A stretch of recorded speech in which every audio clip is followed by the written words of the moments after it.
Yes, guys, welcome to the Gianni Batici YouTube show. We are back for a very special episode because today we are joined by FPL royalty. Yeah, that's right. In 2022, he finished 215th in the world. What an amazing finish. But in 2023, he finished as world number one, FPL champion. So in two of the last three seasons, he has had these unbelievable seasons. Welcome to the show, FPL Guns, Mr. Ali Yahangarov. Ali, how are you, my friend? I'm good, Gianni. How have you been? Thanks for having me, by the way. It's nice to get back to chatting with FPL, and I'm glad after the short break, it's FPL is back, so back to tinkering mode. Yeah, I mean, we've spent the last couple of seasons chatting weekly FPL. Like, I look back at the season you won it, and from, I don't know, it must have been from November, December, we were chatting every couple of days, which was amazing. I was following your journey. We were chatting loads about your decisions, and yeah, off the back of it, you wrote a book from your amazing season. But Ali, before we see your team, because today's show is all about your team selection, tell us just like your gameplay. Because for me, if I'm summarizing you as a manager, I'm saying you're a maverick manager that doesn't really get affected by the fear of missing out and FOMO, and you make your own decisions. Is that a fair kind of assumption? Absolutely. And the way game is set up this year, I think it will be really beneficial for those who like to go differential.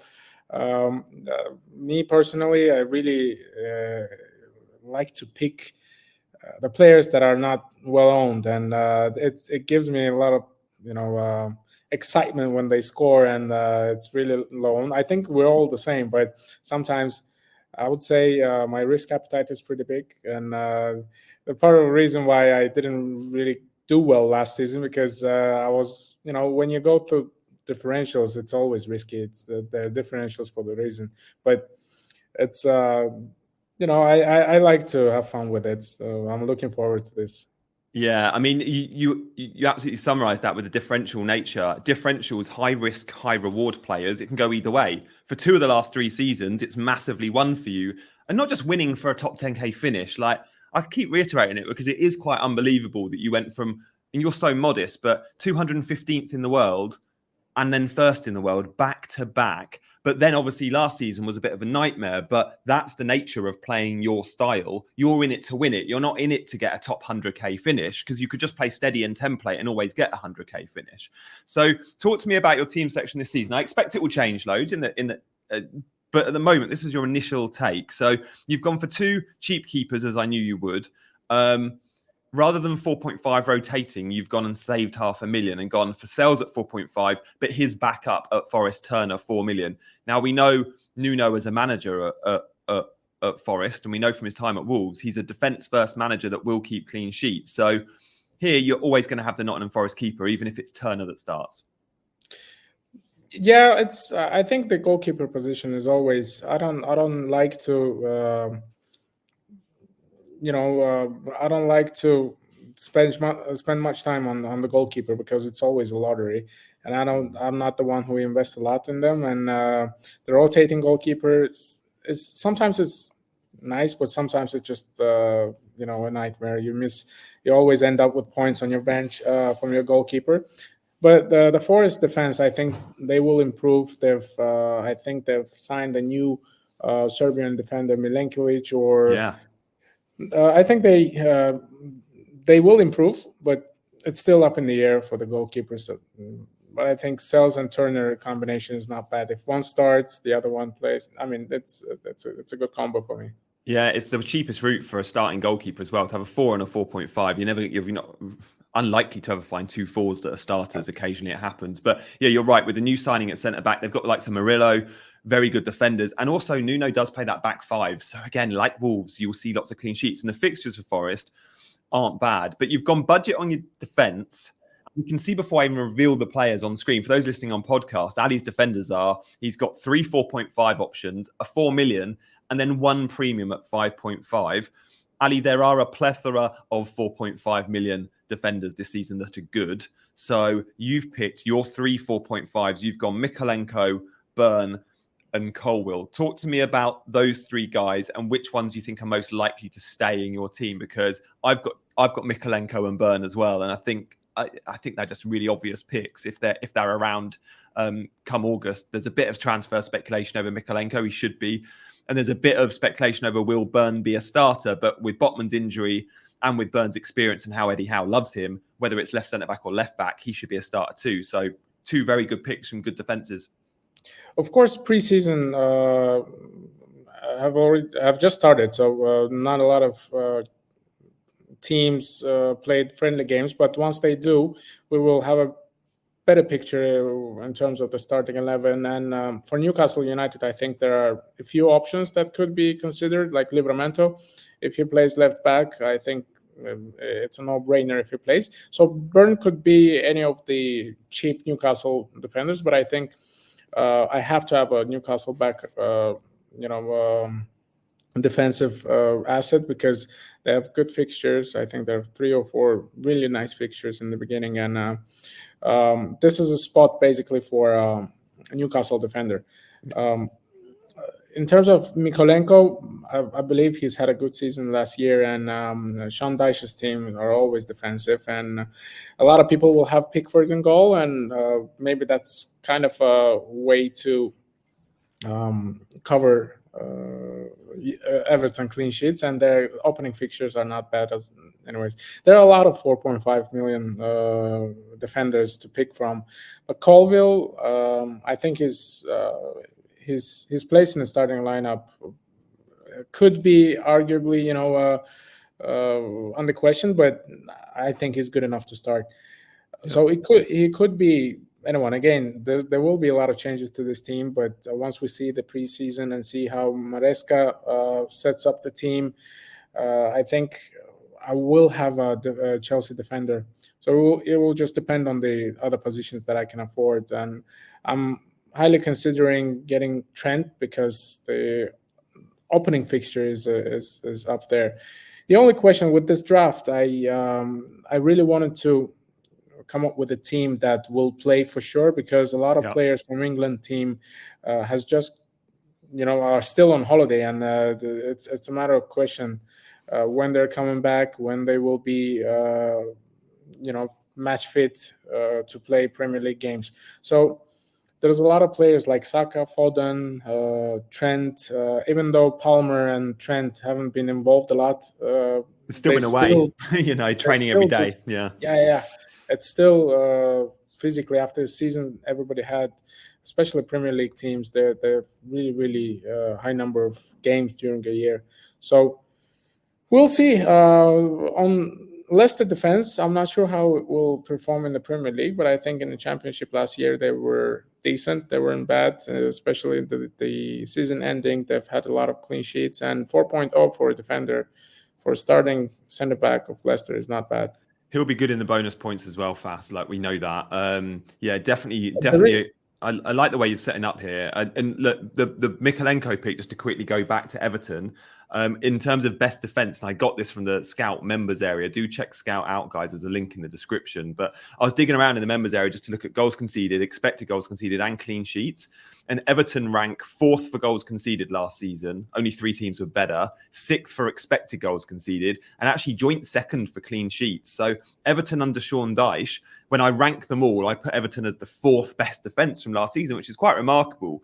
Another team to consider there, which might jump out in terms of budget options, of course, is Crystal Palace, especially under Glasner. So again, Palace will have Anderson and Gahey at 4.5. They've got 4.5 goalkeepers. So again, maybe Colwill or Fass or even Timber could go to a 4.5 Palace defender to maybe make room for a Trent somewhere. But yeah, I think you're really well set there, and I like the thinking. I think we're always on quite similar lines. I've given me food for thought there on the Forest keeper. If you are looking to save 0.5 from your 2 4.5 keepers, or if you've got a 5 million keeper and you're looking to save $1 million, a 5 and a 4.5, then actually covering that Forest defence, when Forest we know will be a good defensive team, might not be a bad decision there. Let's have a look at your midfield, Ali, because this is where it gets really exciting. Should we start with the Arsenal boy? Because we haven't spoken about Timber in defence, but you'll cover it with Odegaard, I guess, in terms of Arsenal in general. 8.5 feels a bit of a bargain compared to Saka, doesn't it? Like, Odegaard and Saka are usually quite well matched for price. Maybe Saka is worth 0.5 extra, sometimes $1 million extra.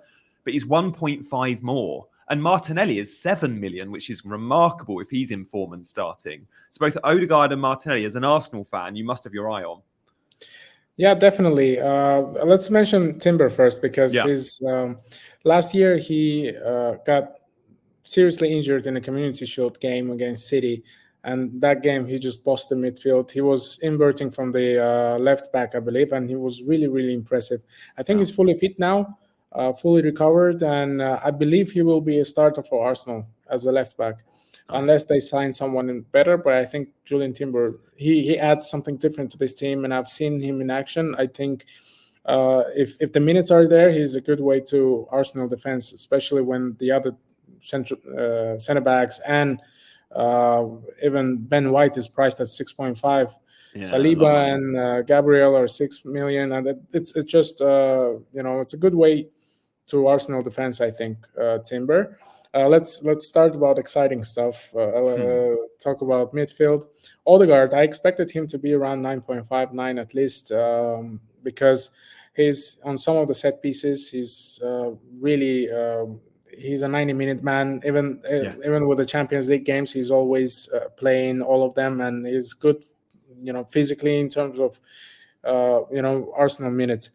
The reason I didn't go for Saka, because I think it was knackered in the Euros, and he's played a lot of games. I think he deserved that rest, and I don't think he will be starting the first couple of game weeks. The earliest he can come in the team in the starting 11, I think it's the second game week, and it's a game against Villa, I believe. Odegaard, he's had a great summer. I think he's been on holidays, and he will be fully active on a summer tour in the United States, I believe. It's a good way to if you want solid minutes, I think Odegaard is there. Martinelli, not sure about his fitness. I think he's got injured in the Brazil team lately, and I believe he's got some competition from Trossard on the left. And even Gabby Jesus might play a little bit on the left, because with Havertz now as clearly the leading 9. So, Martinelli, I guess 7 million feels fair, but when he's in the team and first choice, because there will be a time where we feel like he is a 70, 80-minute man. Yep. When in open play, Martinelli matches Saka, as far as I'm concerned. Like, when Martinelli's playing well, if anything, he's slightly got more open play goal threat than Saka. Obviously, Saka comes with 90-minute appeal. He plays even when he's not playing well or when he is injured. And he, of course, has penalties. But at times, we've backed against Saka and Martinelli when they're the same price. So, of course, when one's 7 and one's 10, we're going to back against him at some point this season. But we have to wait till Martinelli's feels safe for minutes. Because, as you mentioned, Trossard, Gabby Jesus, Martinelli, there's 3 of them there that can play in the one position. I think overall FPL has done a great job with pricing players, because that's a decision to make now. It's 2 million, between Odegaard and Saka. I think it's a decision to make, and some players that are minute risk, I think they've priced really well, like Martinelli and Trossard. They're not safe for minutes, and they're even if they play, they're easily 8.5 million midfielders if they're nailed and playing for a team that will be challenging for a title. So it's bear in mind that Champions League teams will be overplayed there as well. There are more games this season. There will be more rotations, because I think teams will focus on bigger squads this year rather more than in previous years, because Champions League games will be completely different from last season's format. Yeah, no, completely right. And even when we think about teams like Aston Villa, we need to consider rotation there with perhaps their left backs or their defensive line. But picking players like Ollie Watkins would feel way safer. That's why Odegaard is such a safe route, because he'll get every minute. Another player that I feel will get every minute, and at times last season, a bit like Saka, I was watching him going, you're clearly injured, but you're going to play on. 1, because you've got high pain threshold and you're willing to stay on the pitch, but 2, your manager needs you on there. And that is Anthony Gordon. He played pretty much every minute. And we don't need to talk necessarily about Salah, because everyone's got him. We know what we're getting with Nkunku, hopefully this season, a really popular pick. But I'm keen to get your take on Gordon, because at 7.5 million, I don't feel like I'm seeing him in enough drafts. I think he's an absolute, I don't want to say use the word lock for any player, But for me, Gordon, I can't see him leaving my team. Like, the Newcastle fixtures are super impressive to start the season. When we look at the big 8 teams, Newcastle play Southampton, Bournemouth, Spurs, Wolves, Fulham. They are the second ranked of those big 8 teams. Only Liverpool have better fixtures. Big upside games for Gordon there. A fair few big upside games for Gordon. So, yeah, Ali, talk to me about Anthony Gordon. I know you're a fan, and at times last year we spoke about him a little bit too. Yeah, I think he's 37% on at the moment. It's more the engaged managers not going there. I think the masses are, but content creators aren't really picking him. They're going for, I don't know, Gibbs White at 6.5 instead. Yeah, I think Newcastle have great games. First 4 or 5, I believe. Even the only tough game, arguably, is Spurs, which is at home. Anyways, in game week 4, the rest of them are green. Fulham away is a tough fixture, but up until game week 6, they have really favorable fixtures when they face Man City. But I think Gordon is a no-brainer at that price because he's on some set pieces. He's nailed. He will be just like you said, like Saka. He's always playing through injury because he's that important, and he has a high ceiling in terms of potential because he's still young. I think season by season he will improve, and this season he will do even better.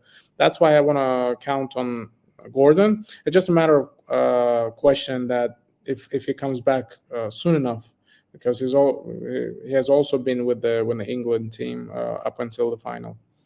Ali, we have here big chances. Newcastle got more big chances, had more big chances than any team in the league last season. They out big chance to Liverpool and Man City. 134 ranked first. Again, this is from the Scout members area. They were 4th for total goals and 4th for expected goals.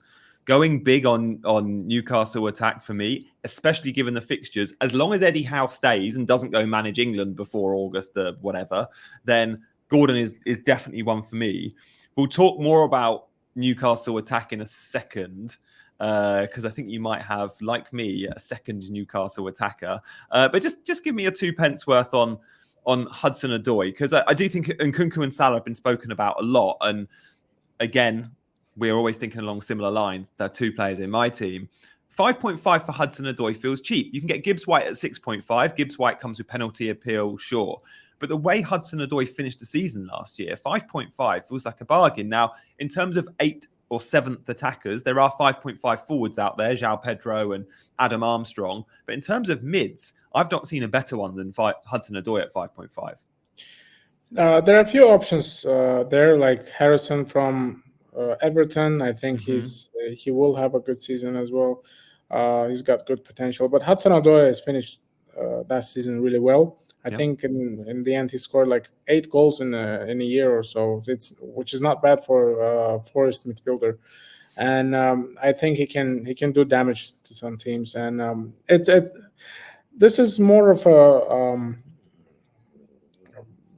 pricing pick because I like to have a balanced midfield in terms of price brackets, because one expensive in Salah, and then it's 8.5 for Odegaard, and 2 players around 6 to 8 million gap, and 1 cheap midfielder, because there's always someone impressing in 5 million bracket. You have to have that position. So it's more of a structure of the squad thing rather than I love Hudson-Odoi, so I need to have someone from 5.5 million price bracket. And I decided to go for Hudson-Odoi because the fixtures are amazing. Bournemouth at home first, and then Southampton away, then Wolves at home, Liverpool away in game week 4, which is a tough fixture. You can always get him out or maybe bench him. And then again, game week 5, which is Brighton away, Fulham at home in game week 6. First opening 6 fixtures are really nice. Good. They're making me want that goalkeeper combination as well, mate. Like, knowing Nuno as a manager too, I keep going on about it. He can get cleans. And it's fair play. I must admit, Forest are a team I've not done enough digging on them. I guess preseason form and transfer market stuff will be important for Forest. They're always busy in the summer with transfers, but maybe they're a little bit more settled now, and they're doing some business early, which is good to see. I like the balance in the midfield. And look, we've seen some budget picks here. more budget picks than most teams by the time we get to this stage of a team reveal. That's because you are accommodating Mr. 15 million himself. And I don't think we really need to talk about Lapodo or Isak, because we've spoken about Gordon already in Newcastle attack, but we do have to speak about Erling Haaland, Ali. He's in your draft at the moment. What percentage rating do you think he'll be in your team game week 1? Like, would you say you're 60% likely to have him in come game week 1? Because, of course, we're all going to go Haaland, no Haaland drafts, and we're all going to tinker. And at some stage, we're all going to have that fear of missing out for those going against him. You've got Salah and Haaland in this draft. It looks pretty good. It's a good team. How likely are you to have Haaland, do you think, and why? I think it's around 60%. You nailed it there. It just depends on his ownership, because once he hit, ideally you want to start the season with highly owned players, because you don't want to miss out on some of the well-owned players who start well, because you will be far behind. So my initial strategy for the start of the season is to have as much as well-owned and high-ceiling players like Haaland, Salah, and then maybe to come off them in case of bad performances. With Haaland, it just Ipswich at home in the second game week. I think we will all want to have him for that game, especially if he scores against Chelsea. And you don't want to, what we all love to do is roll in the transfer for a game week 2. And you don't want to take hits in the game week, in the second game week to get Haaland. So it's easier to have him at the first place, and then maybe he's not paying off that 15 million price tag.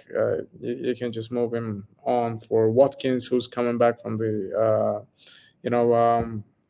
from a late recovery. So it's, for me, having Haaland is just a question of his, if he's around 35-40% owned, I think we can live with that and recover points elsewhere, because it really takes a lot of your budget. And not having Haaland, I can easily go Havertz there, and then fit in Darwin or Hakpo, a Liverpool attack for Ipswich game away in game week 1. I can have Trent in there. I can fit in Palmer. So it's really draining the budget if you own him, and it all depends on his ownership. I don't think he will go up to 80% like last year, because last year we didn't really have a lot of premium players who it made it easy for a template to build a really solid team, like with Palmer in it, with Saka, with Arsenal players, with a lot of good midfielders priced at 7 to 8 millions. So I think Haaland is up in the air. I personally think that 15 million, if he keeps up his form, scoring hat tricks like his first season, but that's fair enough. But if he goes to score around 20 to 25 goals a season, I think 15 million, you can easily recover those points elsewhere. Nice, mate. I absolutely love that. I must admit, the more you're talking about Haaland, the more I'm thinking, I mean, I'm going to be doing this anyway, but I can't wait to make my Haaland draft. And if I'm making a Haaland draft, players I want in there, I still want Salah. Like, Salah feels like a non-negotiable. And I still want double Newcastle attack. And you've got both those things, and you've still got Odegaard in there. So, it's a very good-looking team. I love the way you've put it together. As always, it's slightly different to what I'd expect from many content creators. You are unique in the respect that you do chase high upside picks. You do go for a slightly different strategy. And also, I look at your team, and there's not that many penalty takers, for example. And I'm seeing so many drafts of managers picking 6 of their 8 attackers on pens. And it's like, yeah, sure, penalties add lots, but for me, it's not the be all and end all. And there's so many more other routes to points. So both of us probably are very similar in that respect. And I look at my current draft, and I've got Gordon, Isak, and Salah, and Nkunku. I've got Mikolenko and Byrne. So yeah, similar already in terms of style, even though I don't have Haaland in my team. Ali, throughout the whole show, go on.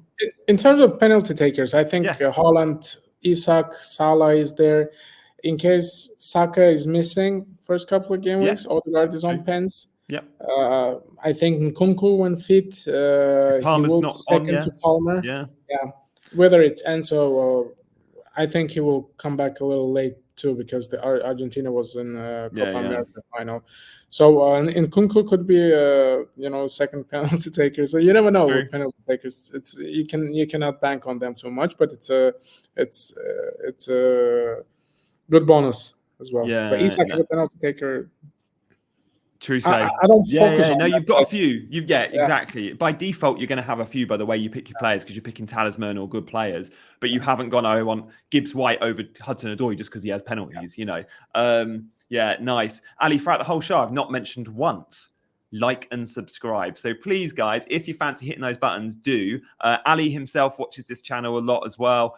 So please just fancy supporting the channel, then subscribing is the best way to do that. I've got so much pre-season content planned. I'm doing videos most days. We might even hear from Ali again before the start of the season. So if you've enjoyed the show, drop a comment, give Ali some love, follow Ali on Twitter, and hit those buttons. But also, Ali, there is our WhatsApp group if anyone fancies joining. You are an ultra and you are therefore in our WhatsApp group, which is loads of fun, right?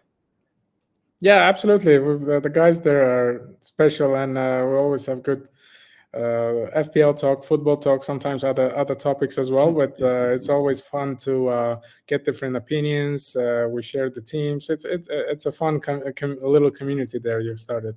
Especially on deadline day, on deadline, like 10 minutes before deadline, we team leaks and everything going off. Like the WhatsApp is really useful for me.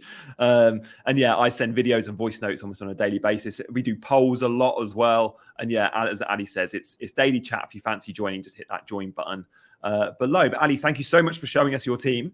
I'll be back with another episode very, very soon. So keep your eyes peeled on this channel. Ali, thank you so much for your time. We'll check in with you again, I'm sure, ahead of the start of the new season. And guys, we'll see you next time. Catch you later. Good luck, everyone.